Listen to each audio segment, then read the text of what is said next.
saudara-saudara yang dikasihi Tuhan, hari ini saya akan membawakan sebuah renungan dengan tema doa. Sebuah materi yang sudah sangat familiar di kalangan orang Kristen, kita orang percaya. Tapi saya percaya hari ini saya dan saudara semua akan diberkati Tuhan melalui kebenaran firman-Nya.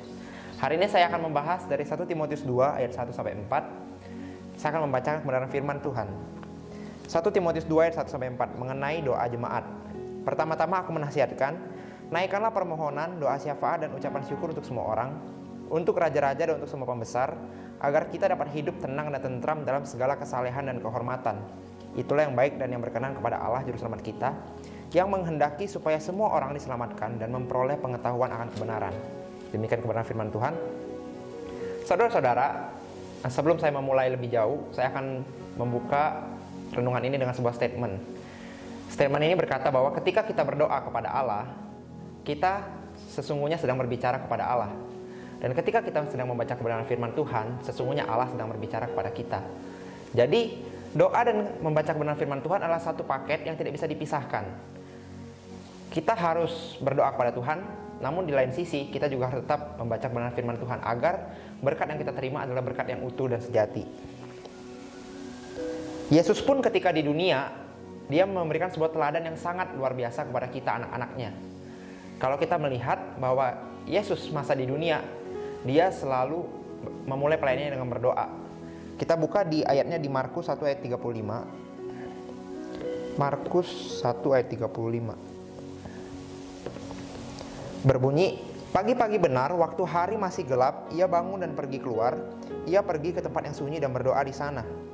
Jadi saudara-saudara, sebelum Yesus mulai pelayanannya, ternyata dikatakan bahwa pagi-pagi benar Yesus terlebih dahulu berdoa. Dan setelah dia selesai dalam pelayanannya, dia pun menutup harinya dengan doa. Hal ini dibuktikan di dalam Lukas 6 ayat 12-13. Lukas 6 ayat 12-13. Pada waktu itu pergilah Yesus ke bukit untuk berdoa dan semalam-malaman ia berdoa kepada Allah. Ketika hari siang, ia memanggil murid-muridnya kepadanya, lalu memilih dari antara mereka 12 orang yang disebutnya rasul. Jadi saudara-saudara, Yesus memberikan teladan yang begitu luar biasa tentang doa. Dia yang sebagai Tuhan menjadi manusia, sebelum ia memulai pelayanan, ia berdoa. Dikatakan bahwa pagi-pagi benar ia berdoa. Dan setelah ia selesai pelayanan, dikatakan bahwa semalam-malaman ia berdoa.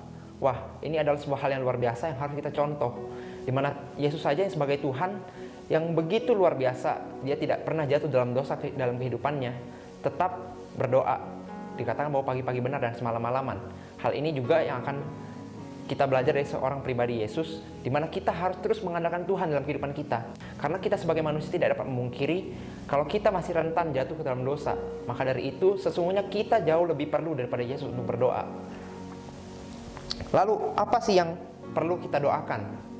Dalam bacaan kita dari 1 Timotius 2 ayat 1-4, di ayat pertama kita setidaknya mendapatkan 3 poin dari apa yang perlu kita doakan. Yang pertama yaitu permohonan. Di ayat pertama berbunyi, naikkanlah permohonan. Sebagai anak Tuhan, ternyata kita diperintahkan agar kita menaikkan setiap permohonan kita di dalam doa. Sesungguhnya kita bebas sebagai anak Tuhan untuk memohon apapun. Tapi Alkitab juga mengajarkan kita bahwa permohonan yang kita naikkan dalam doa haruslah permohonan yang benar. Bagaimana kita tahu permohonan yang kita naikkan adalah permohonan yang benar? Yakobus 4 ayat 3 mengajarkan kita tentang bagaimana permohonan yang benar di mata Tuhan. Saya akan bacakan Yakobus 4 ayat 3 bagi kita semua. Atau kamu berdoa juga tetapi kamu tidak menerima apa-apa karena kamu salah berdoa. Sebab yang kamu minta itu hendak kamu habiskan untuk memuaskan hawa nafsumu. Saudara-saudara, memang tidak salah kita menaikkan permohonan kita di dalam doa. Tapi Alkitab ternyata mengajarkan kita bahwa permohonan yang kita naikkan haruslah permohonan yang benar. Permohonan yang bukan untuk memuaskan hawa nafsu kita.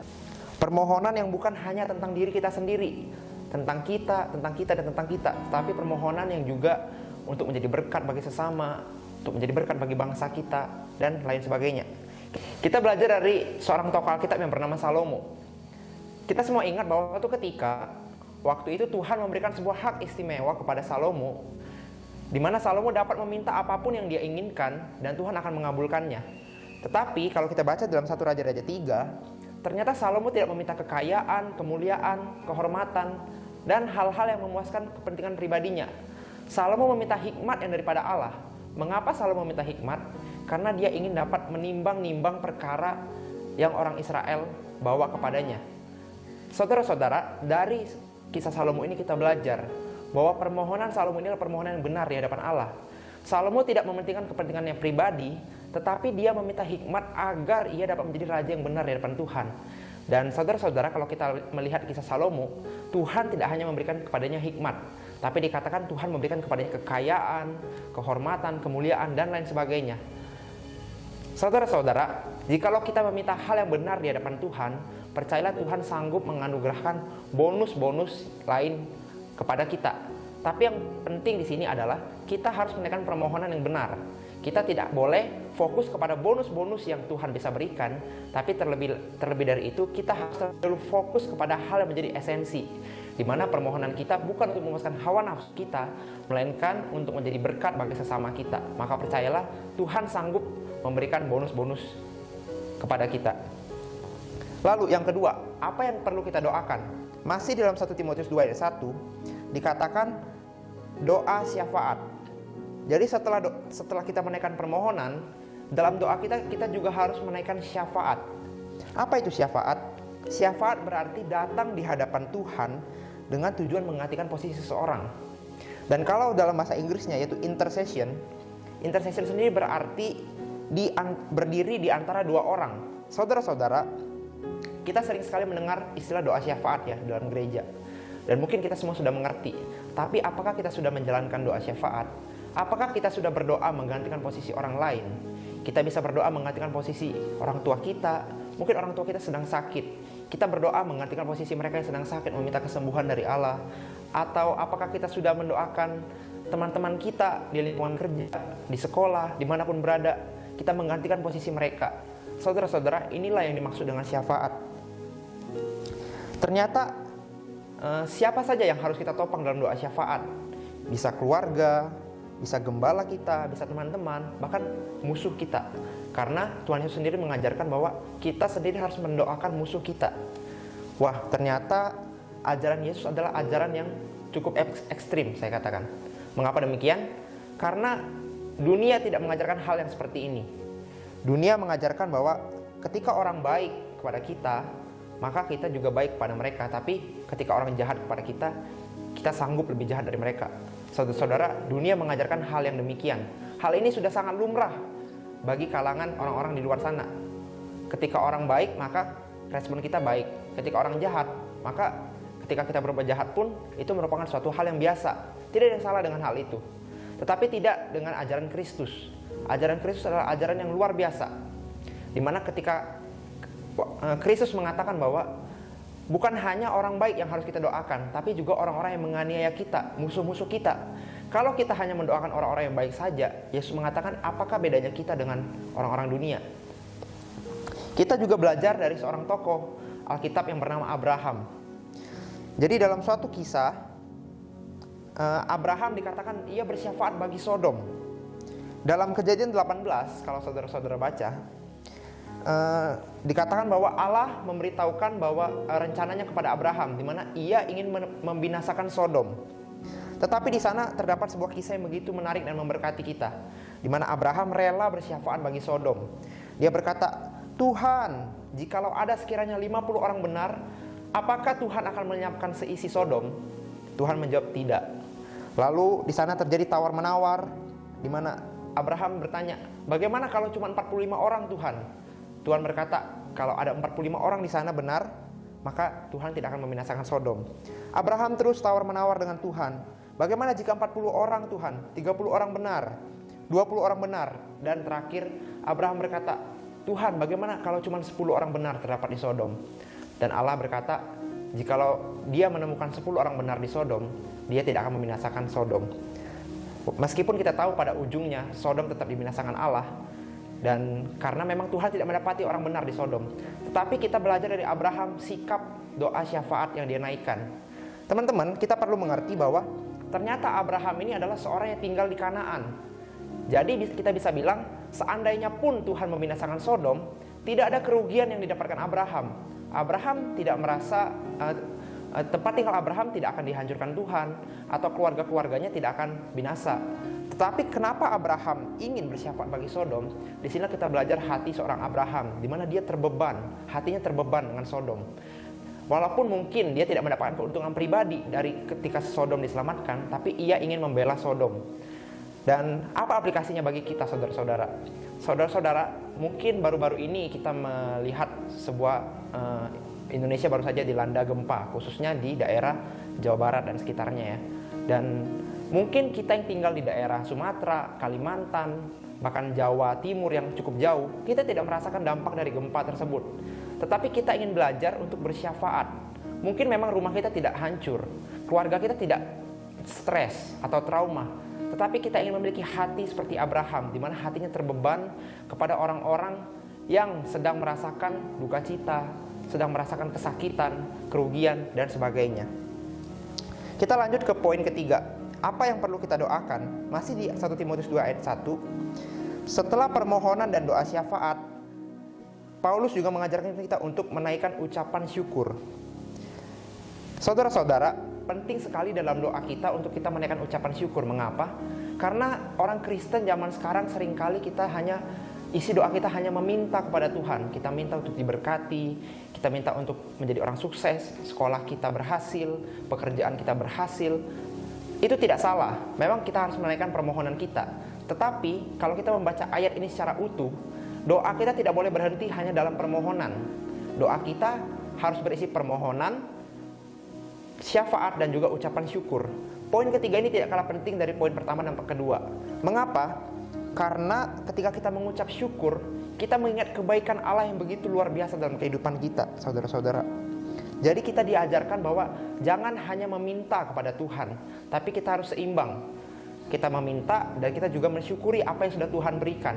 Jadi kita tidak boleh hanya berfokus kepada apa yang kurang dalam hidup kita. Padahal sebenarnya kalau kita mau jujur, Tuhan begitu baik dalam kehidupan kita. Bahkan kita masih ada sampai sekarang, itu adalah sebuah hal yang harus kita syukuri. Mengapa?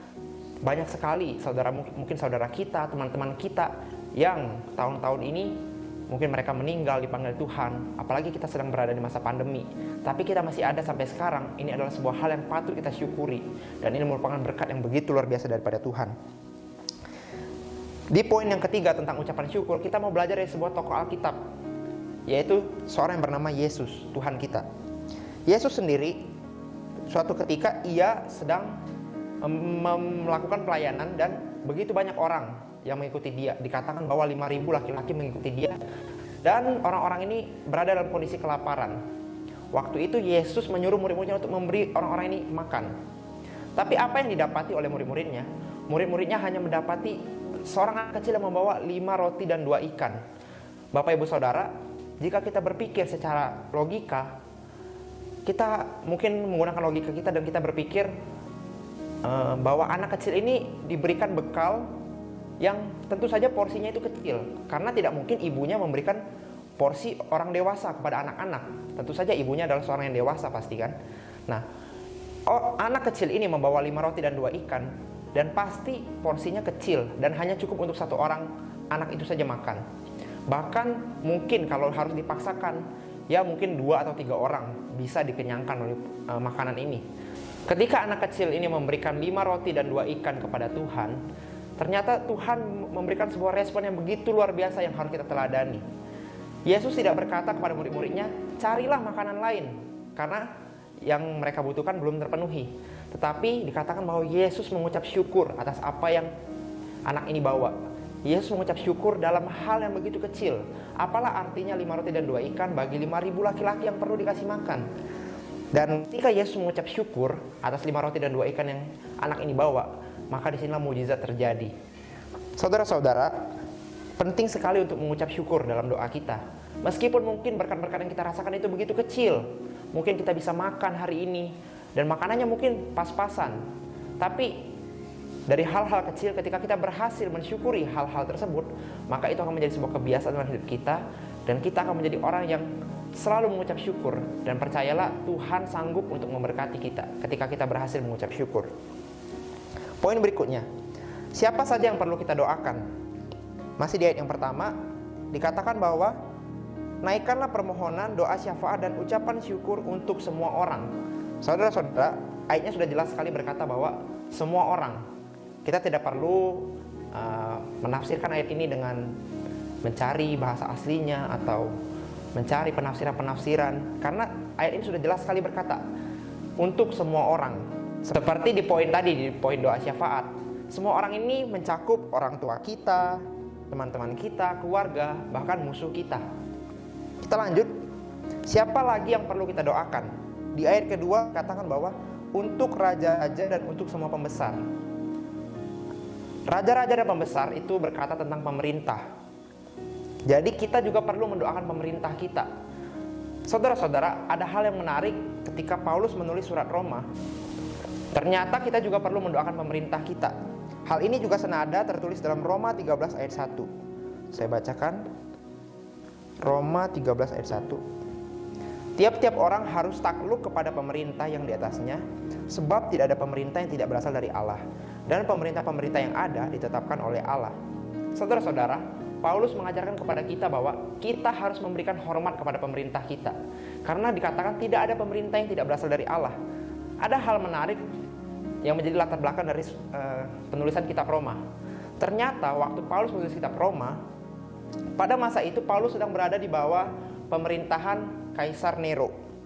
Dan kalau saya search di Google, saya menemukan bahwa ternyata masa pemerintahan Kaisar Nero ini merupakan masa pemerintahan yang begitu kejam, di mana Kaisar Nero ini sering sekali menyuruh orang-orang untuk membantai orang Kristen, dan orang-orang Kristen itu tidak begitu dibatasi gerak-geriknya, dan orang-orang Kristen itu tidak bisa bebas beribadah, mereka tidak bisa bebas menginjil. Bahkan Paulus pun sampai ditangkap karena ia memberitakan Injil. Tapi Paulus mengajarkan kita bahwa di bawah pemerintahan yang begitu kejam pun ia ingin berkata bahwa hormatilah pemerintahan yang ada.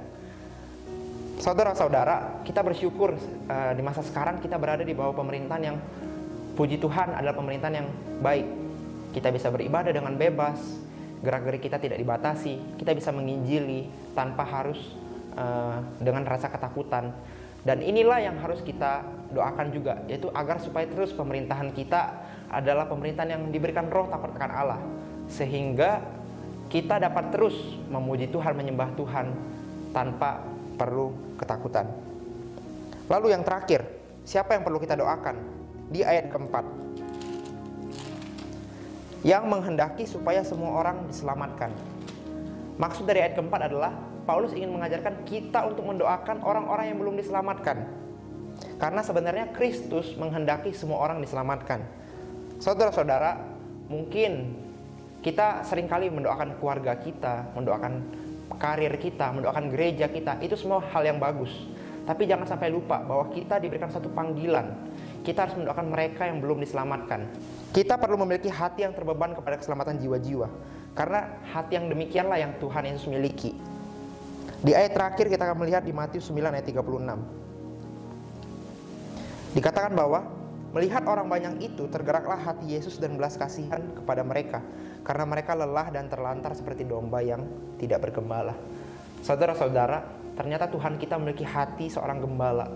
Yesus ketika melihat orang banyak yang begitu kasihan, hidup mereka tidak berpengharapan, hidup mereka begitu lemas, lesu, hidup mereka seperti menuju kepada kebinasaan, hati Yesus tergerak oleh belas kasihan. Bapak Ibu Saudara, saya ingin mengajak kita semua untuk memiliki hati yang seperti Yesus. Ketika kita melihat orang-orang di luar sana, mereka belum mengenal Kristus, kita perlu memiliki hati seperti Yesus. Melihat mereka seperti domba yang tidak bergembala, dan kita mendoakan mereka supaya mereka menerima anugerah keselamatan pada Kristus. Bapak Ibu Saudara, dari renungan kita hari ini, kita diingatkan untuk terus berdoa. Kita diingatkan untuk terus menambah jam-jam doa kita. Apa saja yang perlu kita doakan? Yaitu permohonan, syafaat, dan ucapan syukur. Dan kita harus mendoakan semua orang, mendoakan pemerintah kita, dan mendoakan orang-orang yang belum mengenal Kristus. Sebagai penutup, saya ingin berkata bahwa inti dari renungan hari ini adalah mari berdoa. Karena doa yang benar adalah doa yang didoakan. Kita hari ini sudah sama-sama belajar bagaimana seharusnya kita berdoa. Dan kita tidak cukup hanya mengetahui bagaimana seharusnya kita berdoa. Kita harus mengambil tindakan dan kita harus mulai berdoa. Mari sama-sama kita berdoa untuk kebenaran firman Tuhan hari ini. Bapak, terima kasih ya Tuhan buat firman-Mu yang sudah Tuhan berikan hari ini. Kiranya kami boleh diingatkan untuk kami boleh terus menambah jam-jam doa kami ya Tuhan. Karena kami percaya doa orang benar yang didoakan dengan yakin sangat besar kuasanya. Dan kami percaya kami memiliki Allah yang hidup, Allah yang sanggup untuk memberikan kami setiap permohonan-permohonan kami ya Tuhan, sesuai dengan kehendak-Mu Tuhan. Kami percaya ketika kami berdoa, mujizat terjadi ya Tuhan. Terima kasih ya Tuhan, berikan kami kerinduan untuk terus berdoa ya Tuhan. Berikan kami kemampuan untuk terus setia dalam doa-doa kami ya Tuhan.